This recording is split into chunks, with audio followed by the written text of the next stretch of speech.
Hello and welcome to this video about the astrological influences of 2024. We're going to be talking about planets, outer planets, particularly moving through their signs today and the degrees that they'll be traveling through. We are the astrologers of Pandora Astrology. I'm Jamie Kill-Miller. I'm in Berkeley, California. I'm Julia Mijas, and I'm in San Francisco, California. So let's take a look at what the outer planets are up to in 2024. So during 2024, six of the six major outer planets, by which I mean Pluto, Neptune, Uranus, Chiron, Saturn, and Jupiter, are traveling through signs. Two of them are changing signs this year, and four of them are remaining in the same signs that they were in from last year. And we're going to explain to you, how these planets in signs feel, and also show you some dates during which things will shift. Pluto is going to be shifting on into Aquarius this year. It's been traveling in Capricorn for a long time. Going to be moving on into Aquarius and moving back to Capricorn for a little while before finally moving into Aquarius for real. And then also Jupiter's going to leave Taurus for Gemini and be swirling around in Gemini for much of the year. We're going to tell you how these things feel, and we're going to start with the slowest mover, which is Pluto. Pluto starts the year in Capricorn, and here you can see is the dwarf planet right here, finishing out the final degree of Capricorn on January 1st. And Pluto's been traveling through Capricorn from 2008 and is finishing out Capricorn this year. And you can tell that because Pluto's at 29 degrees, which is the final degree of every sign. And here's how you know that. The zodiac is a circle measured in 360 degrees, divided into 12 signs, each of which is therefore 30 degrees large, counted the way centuries are, where the first degree is number 0, and the 30th or final degree of every sign is number 29. And that's where Pluto starts out the year here in 29 degrees of Capricorn. Pluto's going to enter Aquarius on January 20th. And there you can see he is right there in Aquarius. And he's going to retrograde back into Capricorn on September 1st. And there it is. And then re-enters Aquarius on November 19th. So really only returns to Capricorn for just like 2.5 months. So November 19th, there is Pluto popping back into Aquarius and will stay there until 2043. So for a good 20 years, Pluto will spend in Aquarius. And all in all, Pluto travels between 29 degrees of Capricorn and up as far as 2 degrees of Aquarius this year. So what you need to know is Pluto has been transforming the Capricorn nature in us human beings for, since 2008, and is going to move on to transform the Aquarius nature within us, and we'll be doing that until 2043. So because Pluto is changing signs this year, you're going to feel Pluto's influence in the tail end of all cardinal signs, meaning not only Capricorn, but also Libra and Aries and Cancer. And you'll also feel Pluto's influence, if you have anything at all, in the very early degrees of any fixed sign, not only Aquarius, but also Leo, Scorpio, and Taurus. So anything you have in that degree span will feel, and here's where you can sort of take note of that. Anything you have in this degree span is going to undergo a major transformation this year. It's going to be like a death and rebirth experience, a metamorphosis, and it can get pretty intense. Be prepared to let go of control and to do that gracefully and graciously and handle your vulnerability in a good way. Julia, what do you think that people can expect this year while Pluto remains in Capricorn and also when as it moves into Aquarius? I think that since Pluto has been sort of knocking at the door of Aquarius. It's going to now really step through the threshold for a good part of this year. I feel like there's going to be a part of their life where just major changes are erupting, and things which, when I say the types of Pluto changes are changes that tend to be very, very intense. And, in areas of life, this could also bring on issues around power and control too.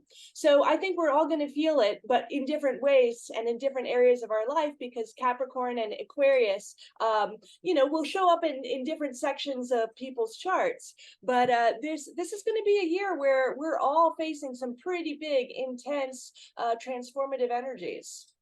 Yeah. And while Pluto was in Capricorn since 2008, he's been transforming Capricorn things in all of us. And what that means is our experience of authority, meaning like, if you believe yourself to be an authority, that might be transformed. And so we're seeing Pluto's results among, authority figures and in authoritative situations all over the world. So this is why we're seeing so much transformation and so much really like mess and a lot of corruption and so forth emerging to the surface and becoming visible in things like governments worldwide, corporations, and even, churches and religious institutions, any area of life where there is a sense of authority or gravity has the risk, while Pluto is moving through Capricorn, of becoming, less authoritative and more authoritarian. And so it's been pretty messy. I, for one, am very much looking forward to it being over. However, I'm not so sure that I'm looking forward to what comes next, which is as Pluto moves on into Aquarius. Aquarius has to do with science, technology, progress, and that can mean social progress as well as, inventive progress. So it can be cultural. Aquarius brings us groups and communities and tribes, people of like mind that we feel a sense of belonging with. And so as Pluto moves through Aquarius in the next 20 years, we can feel that our relationship to the group is changing, that there's a transformation going on, that things are emerging which are not so pretty, in the group. And I think that this has a lot to do with the strong sense of tribalism that's going on in the world, and where groups are pitted against groups in many different ways, culturally, politically. And there's a sense of a group being in its corner, very strongly opposed to another group in its corner. I think this has a lot to do with Pluto moving into Aquarius, and we can expect more of it.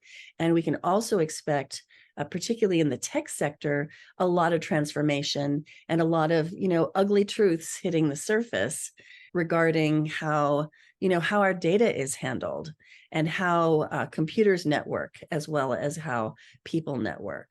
So Pluto's transits are never pretty, but Pluto is like the cleanup crew, comes in and brings stuff that's been hidden up to the surface. And if you are an evolving person and you can ride that wave, it can evolve you very powerfully. It can transform you powerfully, and you can get through a Pluto transit and come out of it more flexible and better than you were, much the way a caterpillar turns into a butterfly. Let's look at Neptune, Julia. Neptune is traveling along through Pisces all year. Right here, Neptune is in Pisces all year, doesn't change signs. And Neptune is at home in Pisces. Neptune loves to be in Pisces. Neptune this year is traveling up as far as 29 degrees of Pisces, so getting ready to leave the sign, but won't do that until next year. And then backs up to 27 degrees. So anything that you have in your chart that falls in 27, 28, or 29 degrees of any mutable sign at all is going to feel a Neptune transit this year. And the mutable signs are Pisces, of course, but also Virgo, Sagittarius, and Gemini. So that planet within you that is experiencing a Neptune transit will be having a Neptune transit this year might feel a little bit confused, a little bit mystified. Having a Neptune transit is a little bit like having a fog descend, and you can't really see clearly. And also you can find that you're quite tired, that you're feeling maybe burnout or an exhaustion that isn't necessarily solved by sleep alone. It's a really good time, if you're having a Neptune transit, for a retreat of some kind that's deliberate instead of escapist behavior that's not so deliberate and that doesn't really feed you in the way that you need during a Neptune transit. It can be a very spiritual time, and it can deepen your faith in benevolent metaphysical forces if you handle it correctly. So, Julia, what are your thoughts about what it means when Neptune is in Pisces at home in its own sign? And I'd love to hear any observations that you have about Neptune's journey through Pisces, which is now coming to a close. Yeah, well, what Pisces and Neptune have in common, why they're such a good fit together, is they both have a very transcendent quality to them. They both have a quality of an urge to merge with something greater than yourself. And of course, there's some positive aspects of that. There are some negative aspects of that too. And I think that Neptune's transit through Pisces has collectively done a number of things. I mean, I think that we've I can speak to the United States. Neptune is associated with drug states, being altered in some way, as we've seen during this time period, cannabis becoming increasingly decriminalized and legalized. Also, an opioid epidemic really blow out at the same time too. And I also think that Neptune's transit in Pisces, I think of Pisces as having a bit of a psychedelic quality to it, on an aesthetic level. Absolutely. And I really think that we've seen some very far out aesthetics in the past 15 years or so. Really bright hair colors have come back.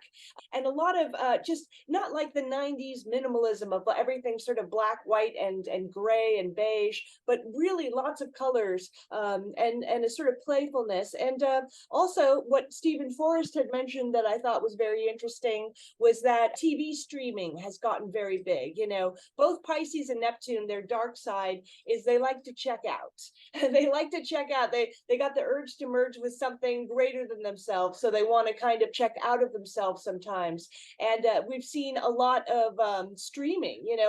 My parents, I grew up with them. They never watched TV except the news, but everyone I know watches TV now, and will stream and can even kind of binge watch for hours. So there are some collective effects, certainly, of Neptune to Pisces. I also think there was also a greater rise of the vegan movement too, that we've seen in the last couple of decades. And it'd be interesting to see if it's still as popular when Neptune moves into Aries. But I think that there's that idea of compassion for everything, and veganism has been sort of on the rise in recent decades. You can now find vegan food everywhere, which you couldn't.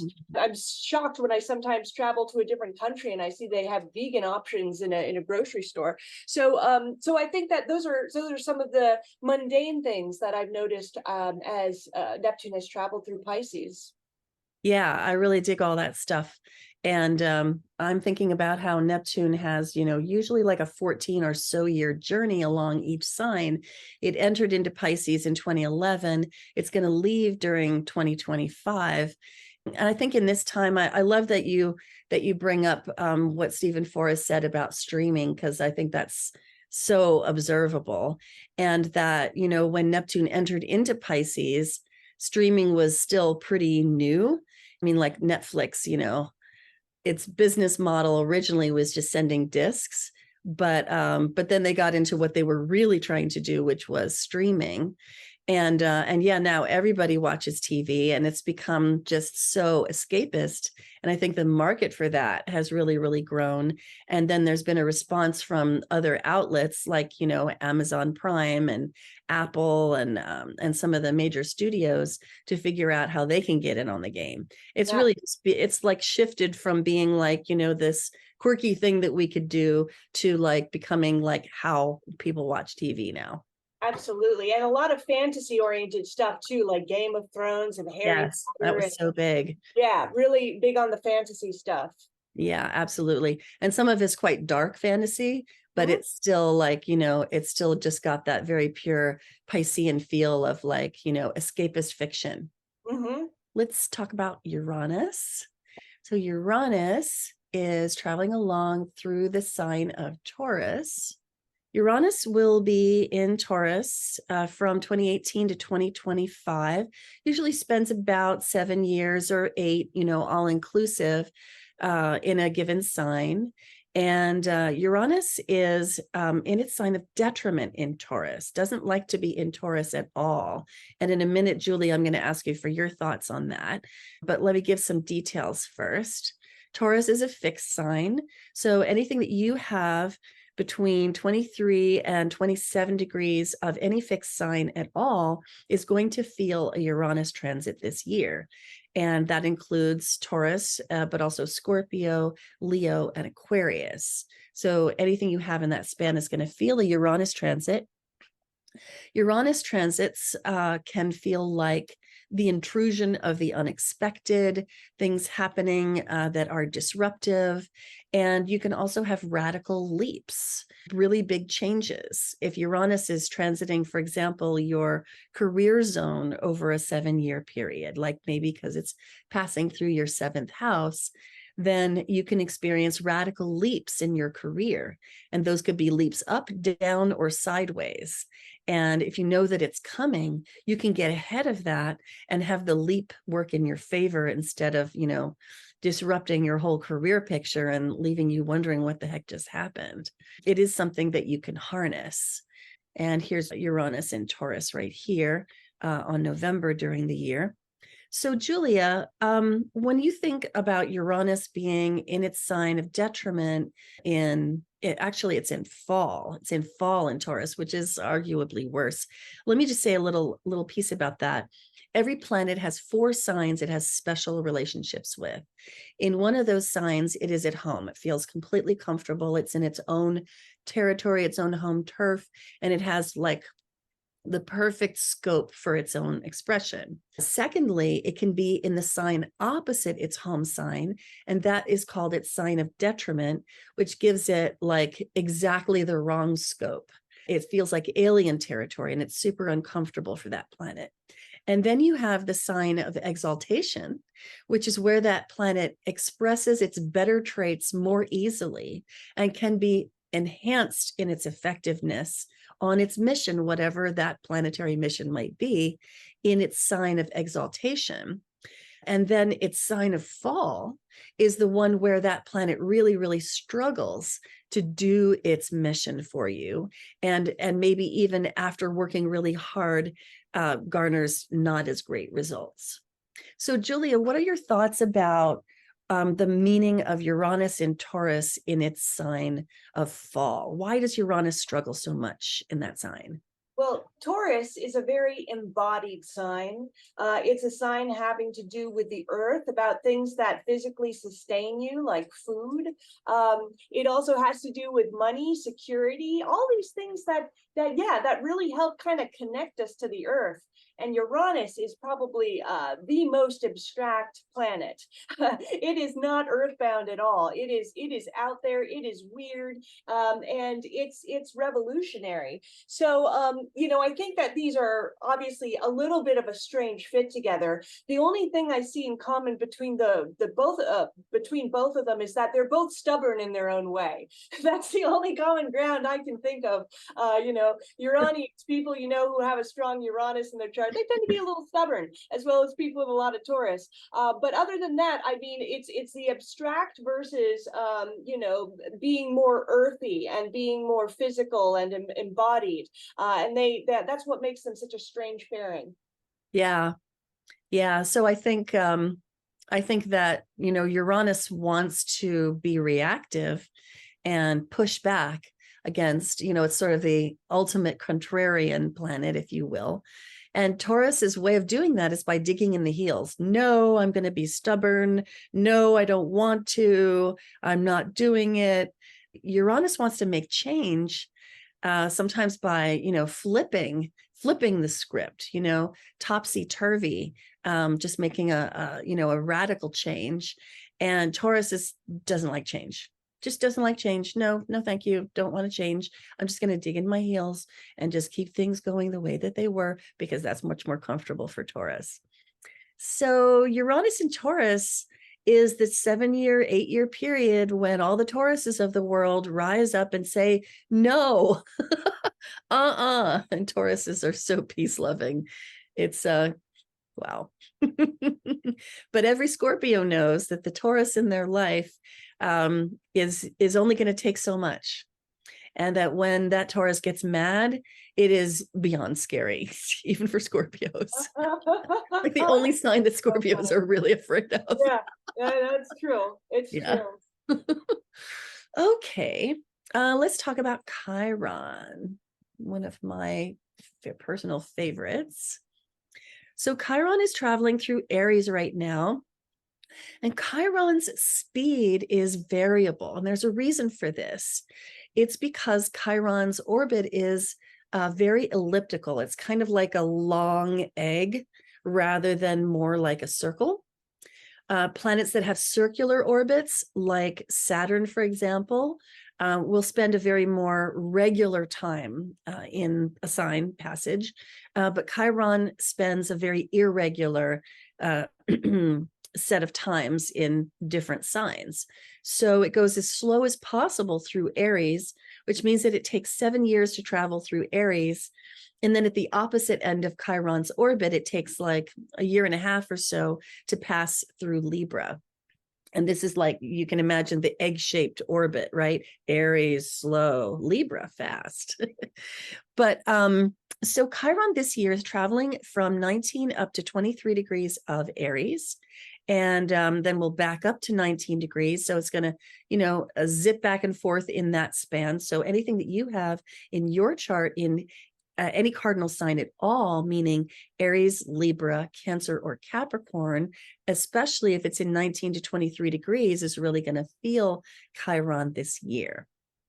So Chiron is all about the healing process. Chiron is the wounded healer, and how Chiron affects healing upon you is to bring up an old wound to the surface so that you can see it and so that you can heal it. And that can often look like a new wound is being laid in the present moment. And but usually the truth is it's triggered something old, something from the past, and this is an opportunity to heal that thing once and for all. Sometimes the pain can become compounded and then go back into deep storage, like it snowballs, and then you sort of put it away again after the transit is over. But if you can take advantage of this opportunity to heal, you can come away with less baggage for your future. And that's really the benefit of a Chiron transit. It really helps to know that one is coming, because if it just happens, to you without you realizing it, you might very well think that, like, oh, that person just hurt me, instead of realizing, oh, that person triggered me. And I could now heal the old stuff right here in the present moment, which is super powerful. So here's Chiron in Aries. And we have been talking about this for a couple of years, Julia. What are your thoughts about, like, what do you see in your clients' lives when you're talking to somebody about a Chiron transit in Aries?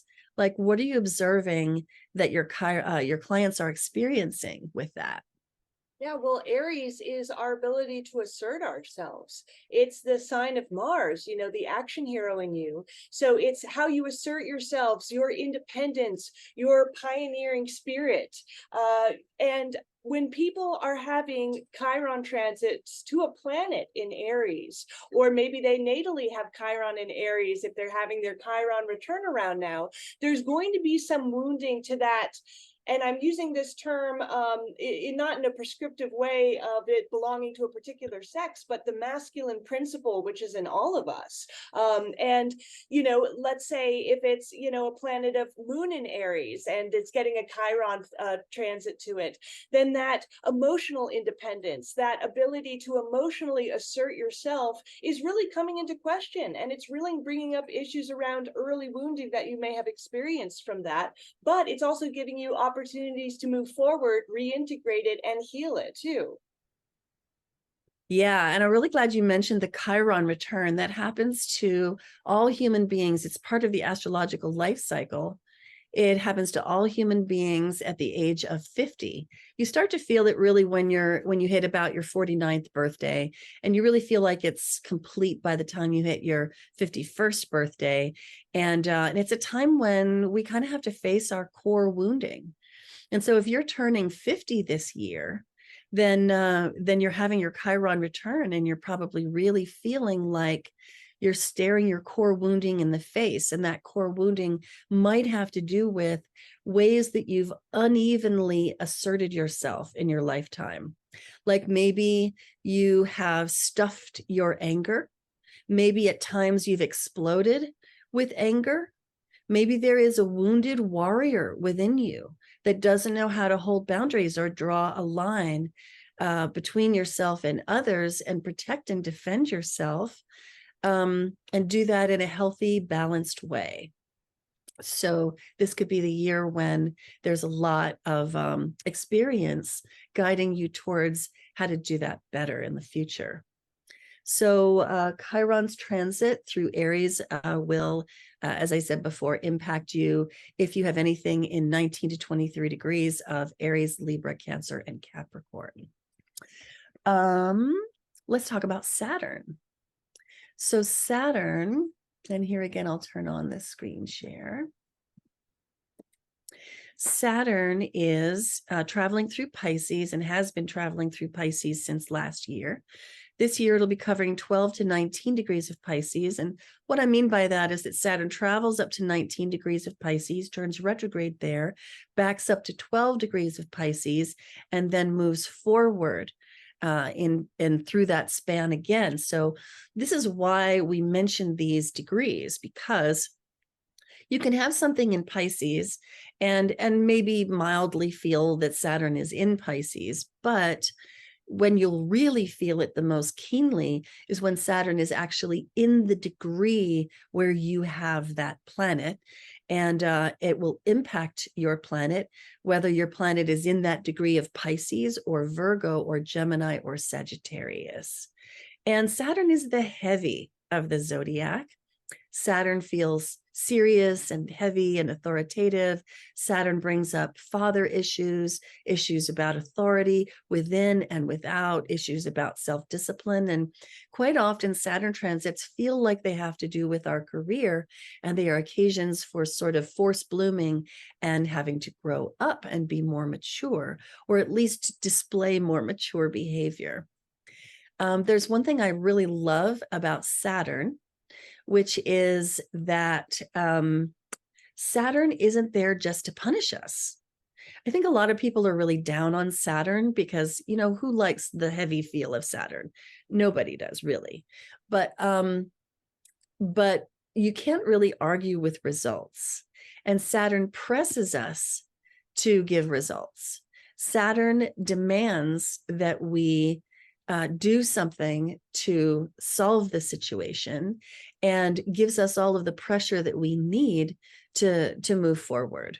And what I really love about Saturn is that while Saturn tests you, Saturn is not trying to punish you. Saturn is hoping that you'll bootstrap yourself and respond with vigor and take action to climb that ladder of success, to do the steps that need to be done in order to progress and move forward in any area, whether that's cleaning up your relationship, which is being tested by a Saturn transit, whether that's moving ahead in your career, whether that's moving towards your financial goals. Julia, what are your thoughts about Saturn and Pisces most specifically? And I wonder, Julia, have you been observing anything in your sessions with clients about what Saturn and Pisces seems to be meaning to them? Because it started out in Pisces last year in 2023 and now is continuing. Yeah. Well, Pisces is, I think of Pisces, I think of altruism, selfless compassion. I think of creativity. I also think of spirituality and mysticism. And wherever we have Saturn, we have a bit of a blockage. So with people who might have Saturn in Pisces natally in their chart, people who are turning 29, 30 now, or 58, 59, or people who have Pisces, we all have Pisces somewhere in our chart. But Saturn, creating a little blockage in the Pisces areas of life, for example, might have trouble with just free flowing creativity, might feel like, a little inhibited around maybe expressing compassion towards other people, or feeling like volunteer work is a big, heavy responsibility and it's super serious. And they might take that very seriously and just kind of, instead of just going with the flow of it. And Saturn in Pisces, because Saturn is our authority figures, people with Saturn in Pisces might be very hard on their authority figures, especially spiritual authority, thinking that they should hold up this high Saturnine ideal, and maybe should learn to be, connect a little bit more compassionately and realize, well, not every guru is perfect. Maybe they're a little bit hard on the ideals and on the especially authority figures that might have a bit of a spiritual orientation. Those are just some thoughts. Or maybe they're actually a cult leader.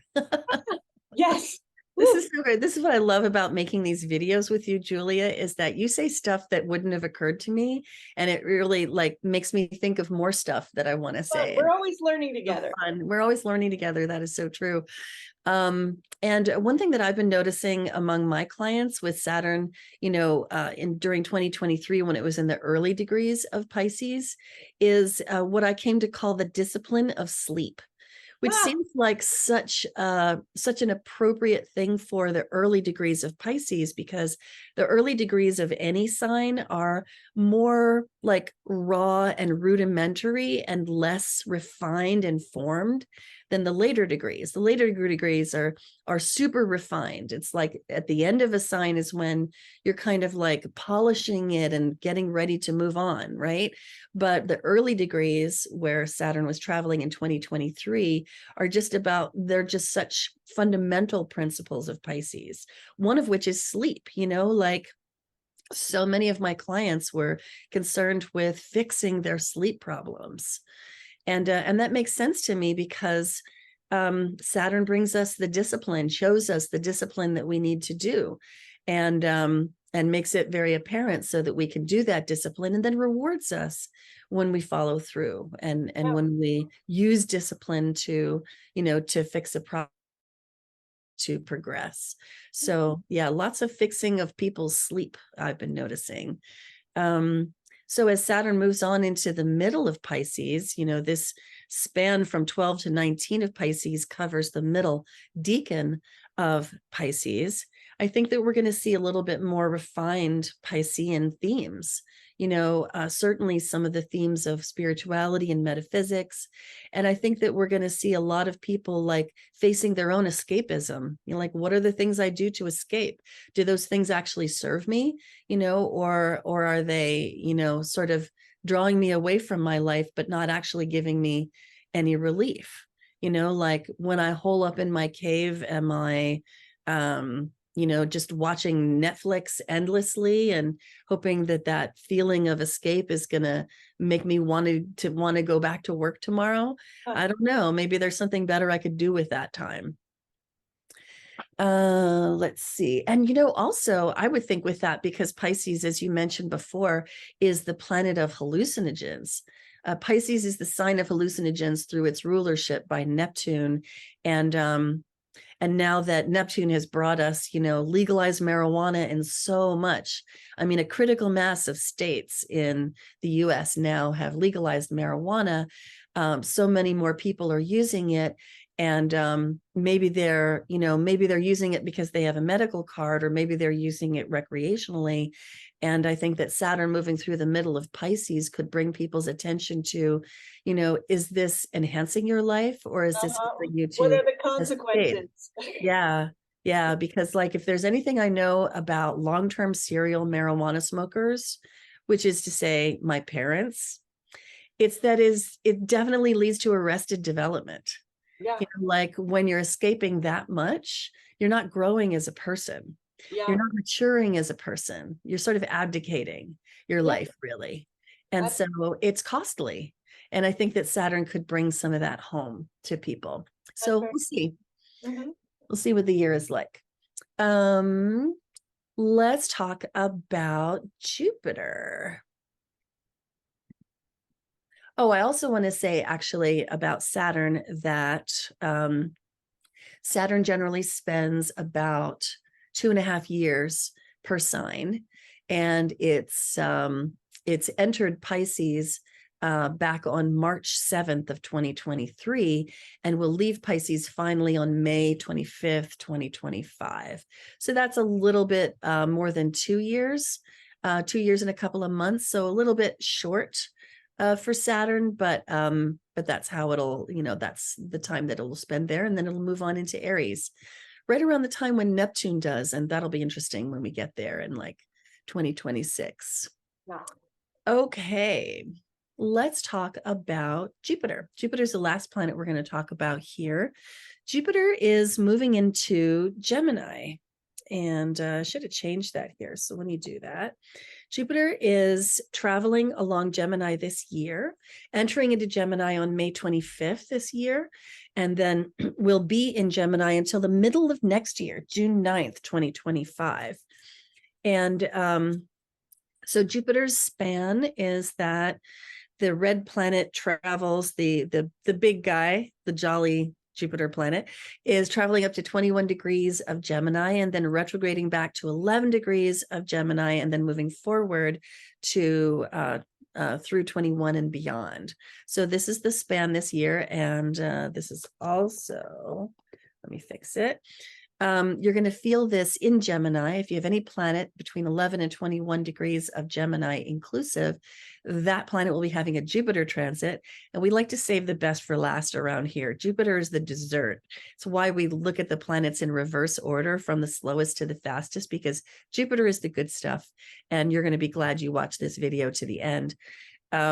So Jupiter will impact planets that you have in Gemini, but also the other mutable signs, Sagittarius, Pisces, and Virgo. And Jupiter is the luck planet.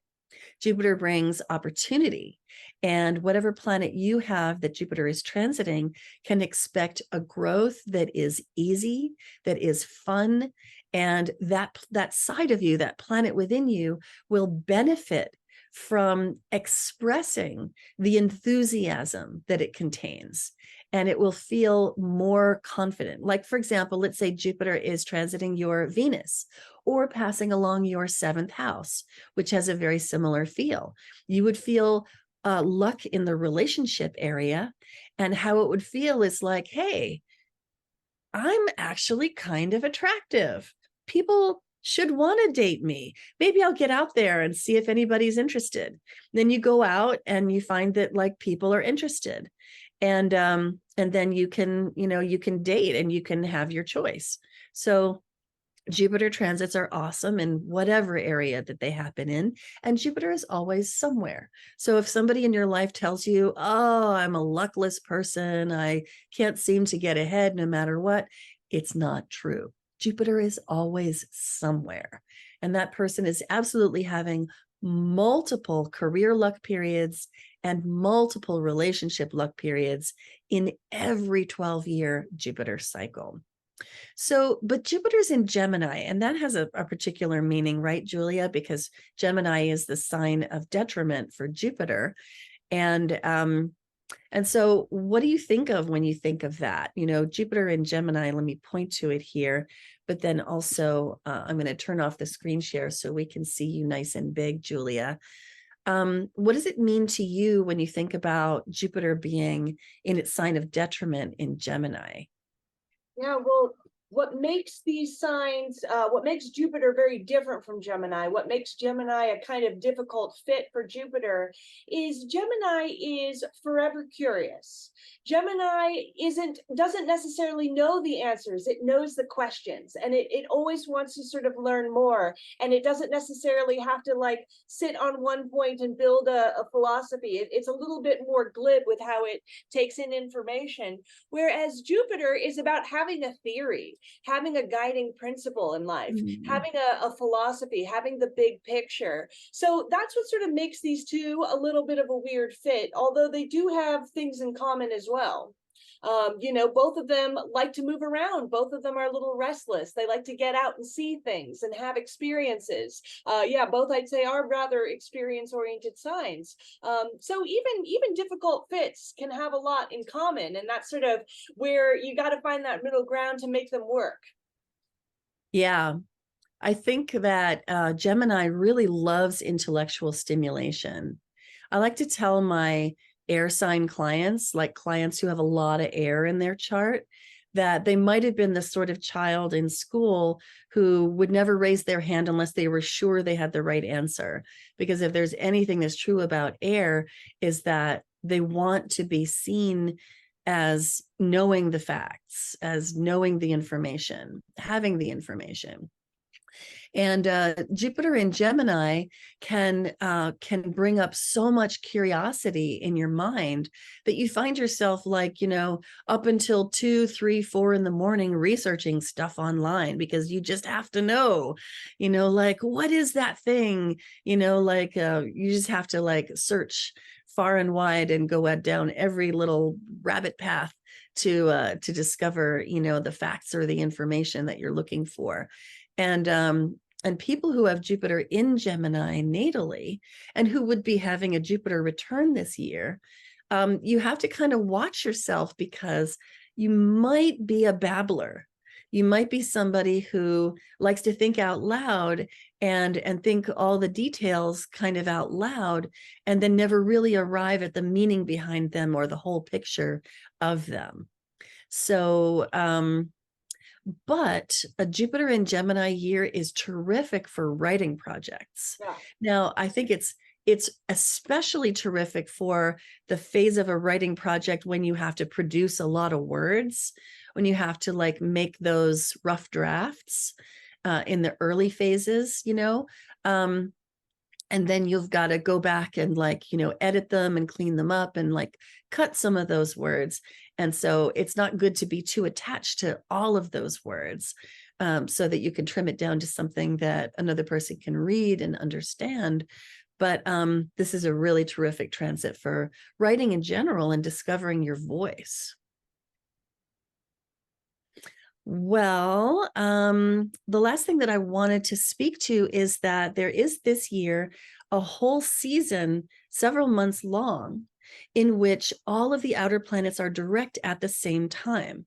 And this has been going on, this has been happening, this, like several month period during which all the planets are direct has been cycling through in the last several years. And it's really kind of terrific.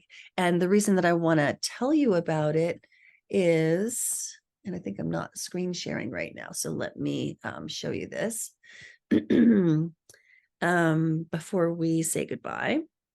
That all 6 outer planets that we see here are traveling direct, which means forward, not retrograde, which means backward, from January 6th to May 2nd. So let me show you this. Let's look at January 25th, in which Uranus is still retrograde, and then by the next day, Uranus turns direct. And you should ignore the nodes because the nodes have a way of traveling retrograde most, if not all of the time. And so don't worry about the nodes, but Uranus turns direct, and then all of the 6 planets here are direct at the same time, all the way until, what did we say, May 2nd. So let's look at May 2nd. and see that come to an end and then discuss. So here actually on May 1st, we see Pluto is still direct, as is everything else. And then the very next day, Pluto goes retrograde. So why am I telling you this? It's because when the outer planets are all direct, it just removes obstacles to any project that you might want to do. It means that all of these planetary forces, which are like the various layers of our human psychology, which are more unconscious. And when these planets are moving with direct motion, it's kind of like our unconscious is on our side, helping us move forward instead of presenting obstacles to our progress or making demands that we go back and fix something that we didn't do properly before, which is exactly what they do when they go retrograde. So this multi-month time period does suggest that late January to early May and all the months in between is the best time all year to start major projects, such as construction projects on your home, such as changing jobs, such as a major purchase, like your next home, or like a car, anything that you want to have last, or even, having a baby. It's too late to plan that ahead, obviously, because you're seeing this video in like January. And so no time to conceive and have a baby in the time period here. But any kid that's born is going to have like, all those planets direct, which is just a real boost. And Julie, I'm wondering, what are your thoughts on this direct season? Direct seasons. Well, generally speaking, they tend to move life rather quickly ahead. You're not running into so many reviewing process. You're not having to go back and redo a lot of things. It tends to be that projects that are started during direct seasons tend to just kind of move forward with a little bit more momentum than if you're, trying to start something up during a heavily retrograded time. Yeah. And so projects can proceed, and it's pretty nice. Great thing to take advantage of. Well, that's all for today. In this video, we gave you a lot of clues about what's coming in 2024 and how you can surf those transits instead of drowning in them. We really love making these videos for you. And if you love what we do, then please do hit that like button, because it really matters to us when you tell YouTube how you feel. And let your friends know about our videos too. Have a lovely 2024. And until next time, we'll see you around the cosmos. Bye-bye.